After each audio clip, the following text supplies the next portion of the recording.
त्रिकूट नाम का पर्वत था। उस पर्वत पर, ये श्वेतद्वीप की कथा है।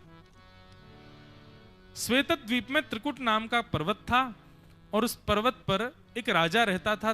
3 शिखर थे, लोहे का, स्वर्ण का और चांदी का। इस प्रकार 3 शिखर थे उस पर्वत के।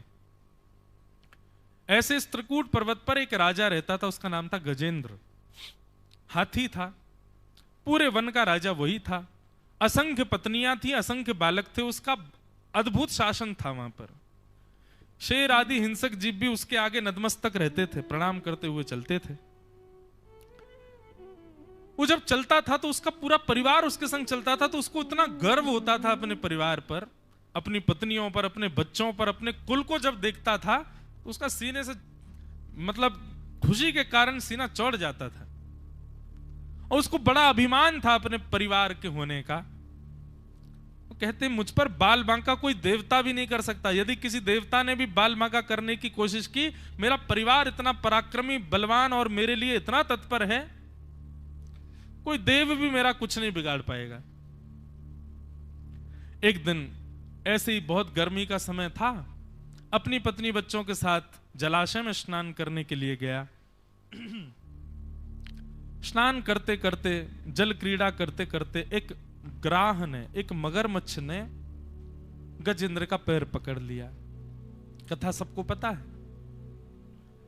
अनेक प्रयास करने पर भी उसने पैर नहीं छोड़ा। पहले तो गजेंद्र को लगा कि अरे किसने मेरा पैर पकड़ा। अच्छा, अभी इसको पता नहीं है कि इसने पैर किसका पकड़ा है। कोई नहीं, थोड़ी देर और इसको पकड़े रहने दो, थोड़ी देर बाद जब मैं निकलूंगा अपने आप क्षमा मांगेगा मेरे चरणों में। अरे राजा का पैर पकड़ लिया, मुझे क्षमा कर दो। परंतु जल के उस प्राणी मगरमच्छ ने ऐसा पैर पकड़ा कि गजेंद्र वहां से निकल नहीं पाए। पत्नियों से, बच्चों से कहा कि तुम सब मेरी मदद करो। सबने मदद की, लेकिन ग्राह ने पैर नहीं छोड़ा। 1 दिन, 2 दिन, 3 दिन, 4 दिन व्यतीत हो गए, लेकिन गजेंद्र वहां से बाहर नहीं आ पाया। धीरे धीरे उसके सब परिवार के लोग छोड़ छोड़ के जाने लगे। जो जो छोड़ के जा रहा है, गजेंद्र उन सबको देख रहा है। बोले कि ये मेरा नहीं था, ये मेरा कभी भी नहीं था, ये मेरा था ही नहीं, ये मेरे हैं जो मेरे साथ खड़े। लेकिन जैसे जैसे समय आगे बढ़ा और दिन व्यतीत होने लगे, तो जो सामने खड़े थे अब धीरे धीरे वो भी जाने लगे। तो गजेंद्र उनको देख के भी विचार करने लगा, हाँ हाँ, अब और अच्छाई सच्चाई पता चल रही है, कौन वास्तविक में मेरा है। मेरी विषम परिस्थिति में सब छोड़ करके जा रहे हैं मुझे। उसका पूरा परिवार चला गया, एक पत्नी नहीं गई, वो उसकी सूंड पकड़ के खड़ी रही। अंत में अपनी पत्नी से कहता है, देवी, इतने बड़े कुल खानदान का मैं स्वामी, लेकिन वास्तव में आज मुझे पता चला कि मेरी तो केवल तुम हो, मेरी केवल तुम हो। तुम मुझसे बहुत प्रेम करती हो, मेरे साथ अभी तक खड़ी हो। बस गजेंद्र ने यह बात कही ही थी कि वो अपनी सूंड ढीली कर लेती है और कहती है, महाराज 15 दिन हो गए खड़े खड़े, आप तो बाहर आ नहीं रहे हैं, भूख के कारण प्राण निकल रहे हैं, बालक भी भूखे हैं। मुझे लगता है कि अब मुझे भी जाना पड़ेगा, क्योंकि आप यहां से नहीं निकल पाएंगे। मैं कब तक खड़ी रहूं आपके इंतजार में। गजेंद्र के नेत्रों में आंसू आ गए। किनको अपना मानता था मैं। सुर नर मुनि जन की यह रीति, स्वार्थ लाग करहि सब प्रीति। बंधुओं, संसार में आप ढूंढने बैठिए कभी। सत्य बता रहे हैं हम, आपसे इसलिए पूछा जा रहा है दिन रात, क्योंकि आप कुछ करते हैं, कुछ कमाते हैं। जिस दिन आपने कुछ भी करना बंद कर दिया, आपसे किसी का कोई स्वार्थ नहीं हुआ, तो आप जल भी पिएंगे तो लोगों को वह भी अखरेगा। बोले कुछ करता धरता है नहीं, पीता रहता, बस खाता रहता है। संसार के लोग बड़े स्वार्थी हैं। पर चाहे तुम करोड़पति हो, ठाकुर जी की सेवा करो तब भी ठाकुर जी प्रसन्न। चाहे घर में कुछ नहीं हो तब ठाकुर जी सेवा करो, ठाकुर जी तब भी प्रसन्न। ठाकुर जी कभी स्वार्थ से प्रीति नहीं करते। स्वार्थ से ठाकुर जी का कोई संबंध नहीं। हाँ, ठाकुर जी कभी कभी कहते हैं मैं पक्षपाती जरूर हूं। किसका? मेरे अनन्य प्रेमियों का पक्षपाती हूं, पक्षपात करता हूं कभी कभी। लेकिन कभी कभी ठाकुर जी जोर लगा के बोलते हैं कि मैं पक्षपाती भी नहीं हूं। जिसके पक्ष में मैं दिख रहा हूं, समझो उसका धर्म बल ही इतना श्रेष्ठ है कि मुझे उसके पक्ष में जाना पड़ रहा है। अंतिम पत्नी भी छोड़ के चली गई।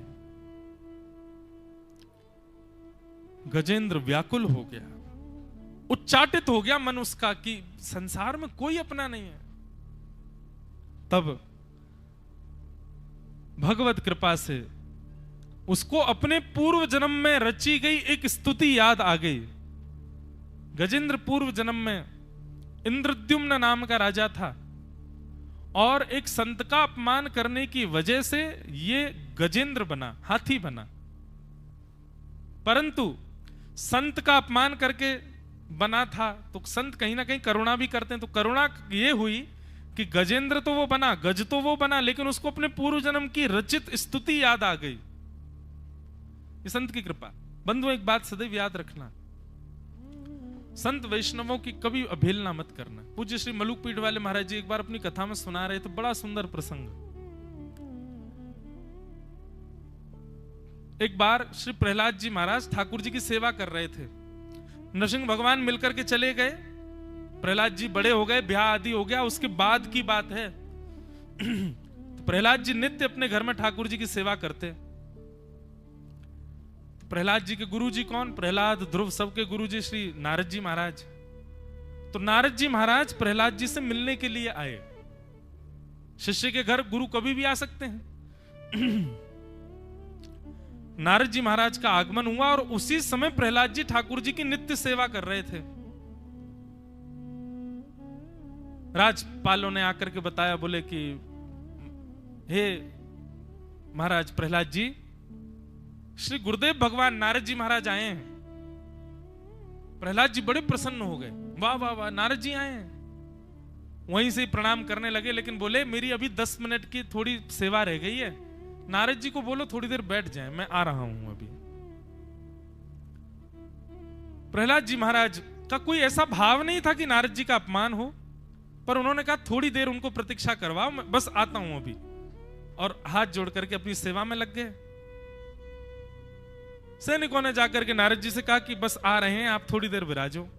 अब नारद जी का नियम है, वो बैठते ही नहीं कहीं भी, वो तो चलते रहते हैं, घूमते रहते हैं इधर से उधर। नारद जी बोले हमारा क्या, हम तो दोबारा फिर आ जाएंगे कभी।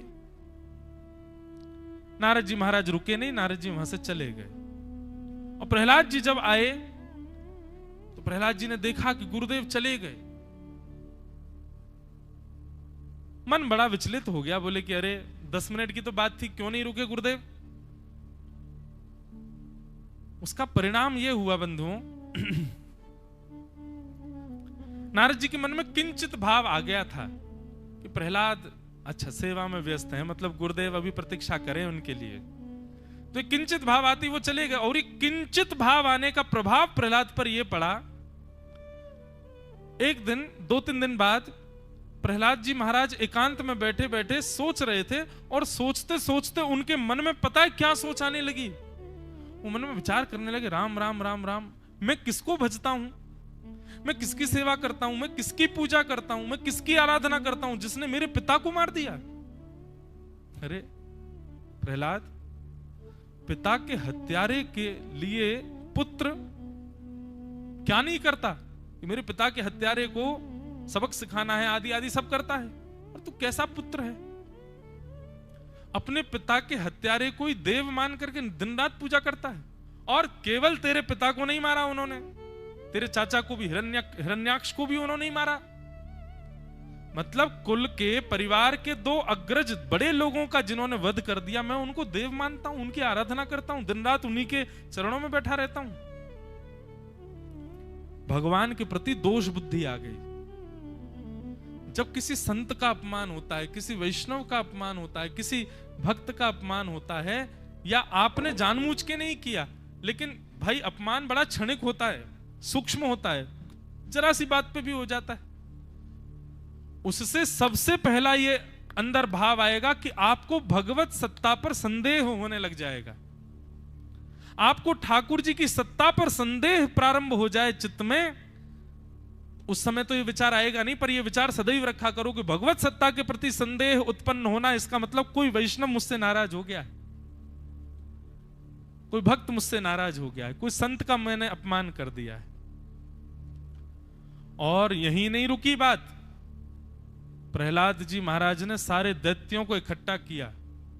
दैत्य सब इकट्ठे हो गए, बोले कहो महाराज क्या करना है? बोले चढ़ाई करनी है। बोले कहां? बोले वैकुंठ पर। दैत्य सुनकर के बोले ये प्रहलाद को क्या हो गया? बोले किससे युद्ध करना? बोले चतुर्भुज नारायण से, उनसे युद्ध करना, मेरे पिता को मारा उन्होंने। अब दैत्य समाज में जो भगवान के विद्रोही थे वो सब बड़े प्रसन्न हो गए, बोले प्रहलाद इतने वर्षों बाद अब लगा है कि तू हमारा बालक है, तेरे को देख के लगता ही नहीं तू दैत्य पुत्र है। प्रहलाद जी महाराज बोले अब बात करने का समय नहीं है, जल्दी योजना बनाइए, मुझे वैकुंठ पर चढ़ाई करनी है। प्रहलाद जी परम भागवत हैं, तो उनको इतनी योग्यता तो मिल गई थी कि वो कहीं भी चले जाते थे। नारद जी महाराज के पास गए, गुरुदेव प्रणाम। नारद जी पहचाने ही नहीं। बोले कौन? बोले मैं आपका शिष्य, आपका दास प्रहलाद। बोले आज वाणी में अहमत्व का दर्शन हो रहा था तो मैं वाणी से पहचान नहीं पाया कि तुम प्रहलाद। अच्छा आओ प्रहलाद, क्या हो, कैसी बात? बोले कि ये बताइए इस समय भगवान कहां है, इस समय परमात्मा कहां है, मुझे एग्जैक्ट लोकेशन बताओ। नारद जी बोले क्या करोगे? बोले क्या करूंगा, कुछ नहीं, चढ़ाई करनी है, युद्ध करना उनसे, मेरे पिता को मारा उन्होंने, मैं तो इतने वर्षों तक अंधेरे में था, उनके भजन कर रहा था, अब जाकर के मुझ में चेतना आई है कि नहीं, पिता के हत्यारे से तो बदला लेना चाहिए। नारद जी महाराज हंसने लगे।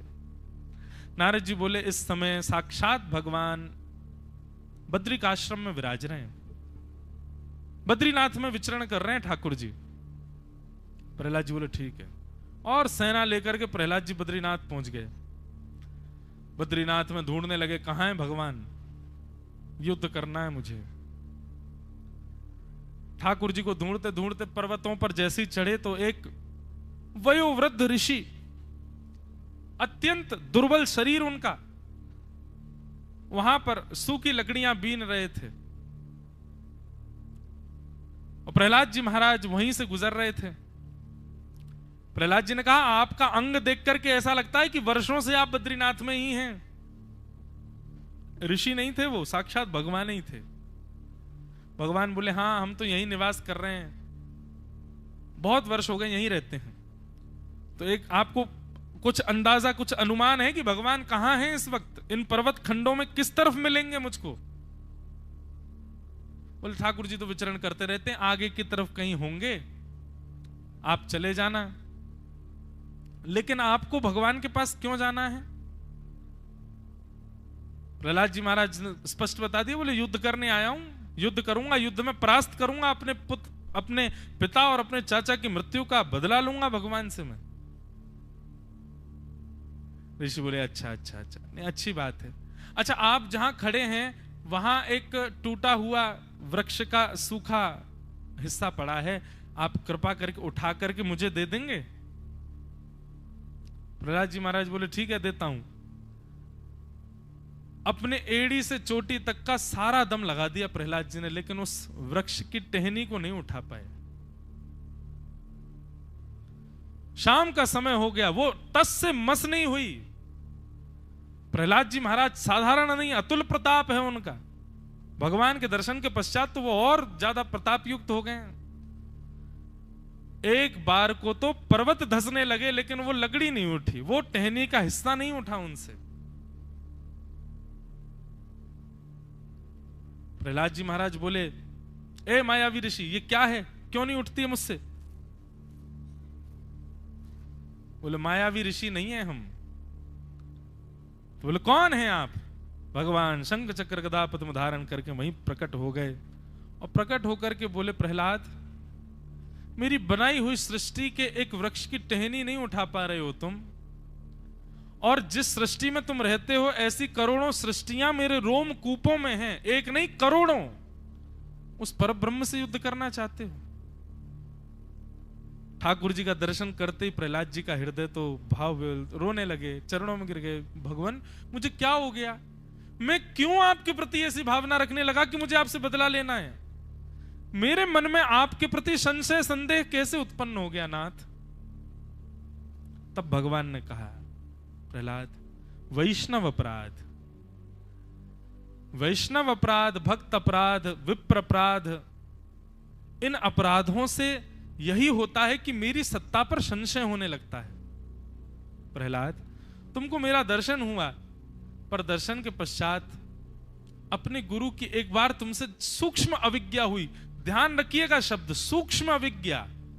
सूक्ष्म अविज्ञा क्यों? क्योंकि ना तो प्रहलाद जी ने जानबूझ करके अविज्ञा की थी और ना नारद जी जानबूझ करके उनसे रूठे थे। दोनों में ही एक ऐसी, कभी कभी क्या होता है बंधु, आप जानबूझ करके कुछ नहीं करते, पर समय योजना आपसे कुछ ऐसा करवाती, आप करना तो अच्छा चाह रहे हैं पर हो कुछ और जाता है, आप चाह तो कुछ और रहे हैं पर निकल के कुछ और आता है। तो ऐसी स्थिति कभी कभी बन जाती है। उसमें अब क्या करें, बस ठाकुर जी को प्रणाम करना चाहिए, नाथ कृपा करो।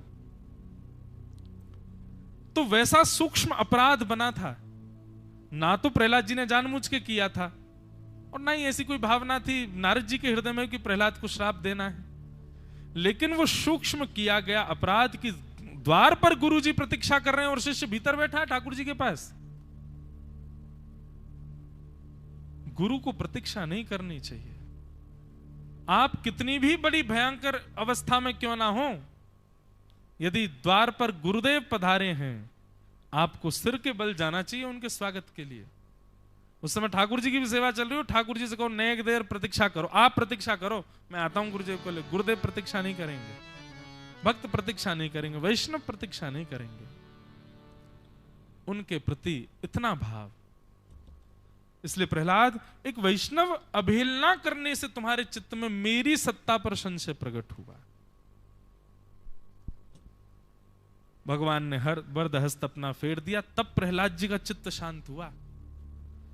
तो सोचो बंधुओं, कितना सूक्ष्म है अपराध। बहुत सोच समझ करके, संभल करके रहना है। प्रहलाद जी महाराज ने, तो ये था प्रहलाद चरित्र, पर यहां पर जो विषय चल रहा है कि आज वही इंद्रद्युम्न गजेंद्र बना और गजेंद्र बनकर के उसने स्तुति गाई ठाकुर जी की। लेकिन गजेंद्र मोक्ष स्तुति का एक बहुत बड़ा रहस्य यह है कि पूरी गजेंद्र मोक्ष स्तुति में भगवान का नाम ही नहीं है, ठाकुर जी का नाम नहीं है गजेंद्र मोक्ष स्तुति में। तो ऐसा वर्णन करते हैं आचार्यगण कि जब गजेंद्र स्तुति गा रहा था तो देवताओं में होड़ लगी थी, कौन जाएगा बचाने, कौन जाएगा बचाने। सब देवता उठ उठ करके तो आ गए, पर ऊपर से केवल देख रहे हैं, जा कोई नहीं रहा है। क्यों नहीं जा रहा? बोले सब लोग विचार कर रहे हैं, इतनी बढ़िया स्तुति है, इस स्तुति में यदि हमारा नाम आ जाएगा तो हम जाएंगे। देवता सोच रहे हैं हमारा नाम लेकर के कहे कि आओ आकर के मेरी रक्षा करो, हे भैरव बाबा मेरी रक्षा करो, हे भोलेनाथ मेरी रक्षा करो, हे ब्रह्मा जी मेरी रक्षा, हे जगदम्बा परम्बा मेरी रक्षा करो, तो हम जाएंगे, हमारा नाम तो बोले। पर गजेंद्र ने कोई नाम नहीं बोला, स्तुति गाता रहा, गाता रहा, गाता रहा। जब देखा कि कोई भी देवता नहीं गया, तब शेष नाग पर पौड़े हुए भगवान ने गरुण जी को इशारा किया, आओ। गरुण जी आगे, कहां जाना है? भगवान बोले पूछो नहीं, बस खड़े हो जाओ। उठने लगे। लक्ष्मी जी ने पूछा, भगवान जा कहां रहे हो? बोले गजेंद्र स्तुति गा रहा, उसकी रक्षा करने जा रहे हैं। लक्ष्मी जी बोली, मैंने उसकी पूरी स्तुति सुनी और अभी भी स्तुति गा ही रहा है, अभी तक उसने आपका नाम नहीं गाया है, उसने आपका नाम उच्चारण नहीं किया है। आप क्यों जा रहे हैं? आपको बुला ही नहीं रहा तो क्यों जाना है? भगवान कहते हैं, भैया जो अनाथ होता है ना, उसी के नाथ होते हैं हम। जैसे अनाथ भूमि हो, सरकार की अपने आप हो जाती है। अनाथ व्यक्ति हो तो उसके लिए भी सरकार ने प्रकल्प बना रखे हैं, उसमें उसको रहने का अधिकार है, सरकार ही फिर उसका भरण पोषण करती है। अनाथ वस्तु के नाथ कौन होते हैं? परब्रह्म। भगवान ने मानो हंसते हुए कहा, लक्ष्मी जी अनाथ स्तुति है, स्तुति का कोई नाथ नहीं है, और अनाथ स्तुति है, इसके लिए मैं इसका नाथ बनूंगा, क्योंकि जिसका कोई नहीं उसी का तो मैं हूं, जिसके कोई भी नहीं है उसी के ऊपर तो मेरे को कृपा करनी है। तो इसलिए मेरा एक नाम यह भी है, क्या कि मेरा कोई नाम ही नहीं है। ठाकुर जी कहते हैं मेरा एक नाम यह भी है, क्या कि मेरा कुछ नाम ही नहीं है। और मेरा कुछ नाम नहीं है, इसका मतलब हो ना हो गजेंद्र अपनी स्तुति में अंदरूनी रूप से मुझको ही पुकार रहा है कि जिनका कोई नाम नहीं है वो आओ, और जिनका कोई नाम नहीं है वो मैं ही हूं। इसलिए लक्ष्मी में जा रहा हूं। और गरुड़ पर बैठ करके भगवान शंख चक्र गदा पद्म धारण करके जैसे ही गजेंद्र के समीप पहुंचने लगे, आहा, अभी तक तो गजेंद्र ने अपनी स्तुति में कोई नाम उच्चारित नहीं किया, परंतु जैसे ही देखा कि एक भुवन भास्कर सूर्य आकाश में है, परंतु दूसरी दिशा से एक दूसरे भुवन भास्कर सूर्य दिखाई दे रहे हैं, और देखते ही देखते वो सूर्य का किरण जैसा जो था वो सुंदर होने लगा। और तभी गरुड़ जी का दर्शन, गरुड़ जी के ऊपर नीलांबर ठाकुर जी पीतांबर पहने शंख चक्र गदा पद्म लेकर के सीधे गजेंद्र की ओर जा रहे हैं। गजेंद्र ने तुरंत उस सरोवर में रखे हुए कमल पुष्प को अपनी सूंड से तोड़ा और उच्छिक्य सांबुज करम गिरमाहि कच्छन नारायण खिल गुरो भगवन नमस्ते। पूरी स्तुति में तो नाम नहीं कहा, परंतु जैसे ही अंत में ठाकुर जी का दर्शन हुआ तो अपनी स्तुति के अंत में गजेंद्र कहता है, नारायण खिल गुरु भगवन नमस्ते। हे अखिल गुरु, हे अखिल ब्रह्मांड के नायक नारायण, मैं आपके चरणों में प्रणाम करता हूं। बोलो भक्तवत्सल भगवान की। जैसे ही भगवान आए, गजेंद्र ने पुष्प तोड़ करके भगवान की ओर कर दिया। ठाकुर जी ने एक भुजा से पुष्प लिया, दूसरे भुजा से सुदर्शन चक्र छोड़ करके ग्राह का सिर धड़ से अलग कर दिया और गजेंद्र के ऊपर कृपा कर दी। बोल गजेंद्र मोक्ष कारक भगवान की जय। ऐसे गजेंद्र की भगवान ने रक्षा की। ग्राह को उबारो है कि गज को उबारो है, पता ही नहीं चला कि उद्धार किया किसका है, ग्राह का किया कि गज का किया। बंधु बताओ, गजेंद्र मोक्ष स्तुति में उद्धार किसका हुआ, ग्राह का कि गज का? उद्धार का मतलब ये मत समझ जाना है कि नाम नाम सत्य को बोलते हैं उद्धार, नहीं। उद्धार का मतलब भगवत अति कृपा किस पर हुई, ग्राह पर कि गज पर? अब आप लोग तो बोलोगे ही उल्टा है, क्योंकि बोले गज पे तो हो ही रही है, दिख रहा है, गज क्यों बोले, ग्राह बोलो। पर इसका तर्क क्या है? ग्राह पर कृपा क्यों की भगवान ने? ग्राह तो गजेंद्र का पैर पकड़ करके बैठा है। तो यहां पर वृत्रासुर की स्तुति का प्रथम सूत्र लग जाता है, क्या? दासानुदासो भवतास्म भूयः मनस्मरेता सुपतेर्गुणांस्ते गृणीत वाक्कर्म करोतु काय। जो वृत्रासुर कह रहा है कि हे नाथ, मुझे आपका दास नहीं बनना, आपके चरणों में रहने वाले, आपके चरणों के दासों के चरणों में रहने वालों के चरणों में रहने वाले दासों के चरणों का मुझे दास बनाओ। दासानुदासो भवतास्म भूयः। और इसी बात को कहते हुए वृत्रासुर कहता, आपको बहुत प्रसन्नता होती है जब आपके दासों का कोई दास बनता है। तो नाथ उद्धार करने तो आए हैं, बचाने तो आए हैं गजेंद्र को, लेकिन गजेंद्र के पैरों में बैठे हुए ग्राह को जैसे ही भगवान ने देखा, ग्राह से भगवान इतनी जल्दी प्रसन्न हो गए, इतने ज्यादा आनंदित हो गए कि गजेंद्र को बाद में बचाया, पहले भगवान ने ग्राह का उद्धार किया। इसको मेरे धाम पहुंचाओ। क्यों? बोले मेरे वैष्णव भक्त गजेंद्र के पैरों को अपने मुख में रख करके बैठा है। मेरे वैष्णव भक्तों के चरण स्पर्श करना, उसका इतना प्रताप। बोले ये तो जिह्वा पर गजेंद्र के पैरों की रज चाट रहा है इतने दिनों से, ये मेरे वैकुंठ का अधिकारी है, इसको तुरंत वैकुंठ भेजो। इसलिए भगवान ने आते ही सबसे पहले ग्राह का उद्धार किया है। बोलो गजेंद्र मोक्ष कारक भगवान की। ठाकुर जी की लीला ऐसी है, कब कहां किस पर अनुग्रह किस रूप में करें कोई समझ में नहीं आती है। गजेंद्र मोक्ष स्तुति का भाव बताया गया। तत्पश्चात बंधुओं, देवासुर संग्राम की कथा बताई। जिस देवासुर संग्राम में 14 रत्न निकले, 14 रत्नों का विभाजन किया गया। कुछ रत्न राक्षसों को दिए, कुछ रत्न देवताओं को दिए, 2 रत्न मानवों को दिए। 14 रत्नों में से एक तो गैया, गऊ, और दूसरा रत्न दिया शंख।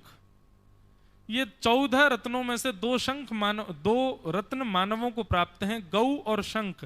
हमारे गुरुदेव आज्ञा करते थे, परम पूज्य प्रातः स्मरणीय श्री गुरुदेव रामानुज प्रपन्नाचार्य गुरु जी कहा करते कि व्यक्ति केवल इतना कर ले और कुछ ना करे तो भी उसका भजन हो जाएगा। क्या? नित्य के अपने क्रम में सुबह से शाम तक में इन दोनों वस्तुओं का स्पर्श करे, शंख का और गैया का। इन दोनों का स्पर्श करने मात्र से आप अपने कर्तव्यों से पूर्ण हो जाओगे, क्योंकि ये 2 रत्न मानवों को प्राप्त है। नित्य शंखनाद करो और नित्य गैया को स्पर्श करो, गैया गऊ की सेवा करो। 2 रत्न मिले, देवासुर संग्राम हुआ, मोहिनी भगवान अवतरित हुए। दैत्यों में से एक ने जाकर के छुप करके अमृत पीने का विचार किया। भगवान ने सुदर्शन चक्र से उसका सिर धड़ से अलग कर दिया। वही राहु और केतु के रूप में परिवर्तित हो गया, क्योंकि अमृत पान कर लिया था तो मृत्यु निश्चित नहीं थी। तब दैत्य और देवताओं के बीच में देवासुर संग्राम हुआ। देवासुर संग्राम में सारे दैत्य परास्त हो गए और देवता विजयी हुए। तब दैत्यों के गुरु शुक्राचार्य जी ने दैत्यों से कहा कि भाई, यदि तुम चाहते हो कि तुम देवताओं पर आक्रमण कर सको, उसके लिए ब्राह्मणों को बहुत प्रसन्न रखो। ब्राह्मण यदि प्रसन्न होकर के आशीर्वाद दे देते हैं तो ठाकुर जी भी एक बार को उस आशीष को ठुकराने में, उसको गलत साबित करने में 4 बार सोचते हैं। बोले, एक ब्राह्मण ने दिया है, ब्राह्मण के मुख से निकला हुआ आशीष ठाकुर जी उसको कभी नकारते नहीं।